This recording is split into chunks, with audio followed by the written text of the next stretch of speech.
Hello. I'm going to go through some of the important issues that have been glossed over about this Cordoba Institute and why I don't buy the prevailing idea that Imam Ralph is a nice guy. It seems that lots of analogies have been used to describe how distasteful some people find the idea of the Park 51 Centre.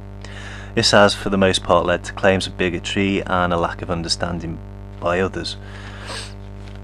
I'd just like to say that being an atheist, I have actually had the pleasure of living next to a church in the past. Now, apart from being woken up by the clanging of bells every Sunday morning, it didn't bother me.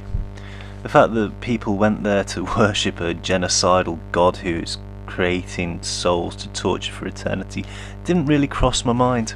And living in a nominally Christian country, I couldn't really tell one of the congregation from any other Joe Schmo. It's a funny old flat actually, because it was above a Conservative club too. But I didn't mind that either because Labour were in power at the time, so they weren't so insufferably smug as they would otherwise be. But I digress. The point is, I can live and let live. Now, when I heard about the mosque at Ground Zero, my instinctive reaction was to roll my eyes and think, what a twatty thing to do. But to be honest, my reaction would have been the same if I'd heard that a church was being built there, because I think that these religions are phony. That said, my only involvement with 9/11 was to be evacuated from work because I was working for a big American company in the City of London at the time. And it was a scary journey home, but I can only guess at the terror that was going on in New York. This brings me back to the Cordoba Institute and its, quote, founder and visionary, unquote, Imam Ralph. I've heard him described as a moderate and a good guy, and now I'll post a link in the info bar to a Christopher Hitchens article that points out why he's neither of these things. I really fucking hope Hitch recovers, because we need him to expose these sorts of D-bags.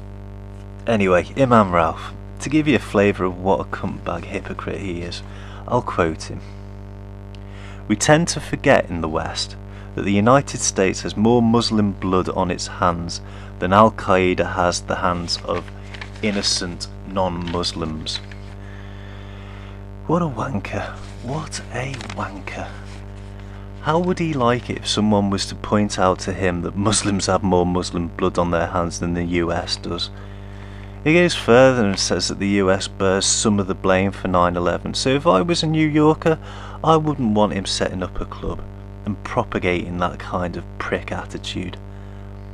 That, my chums, is exactly why it's quite justified to connect this mosque with 9/11, because its imam has a fucked up opinion about it. Thank you.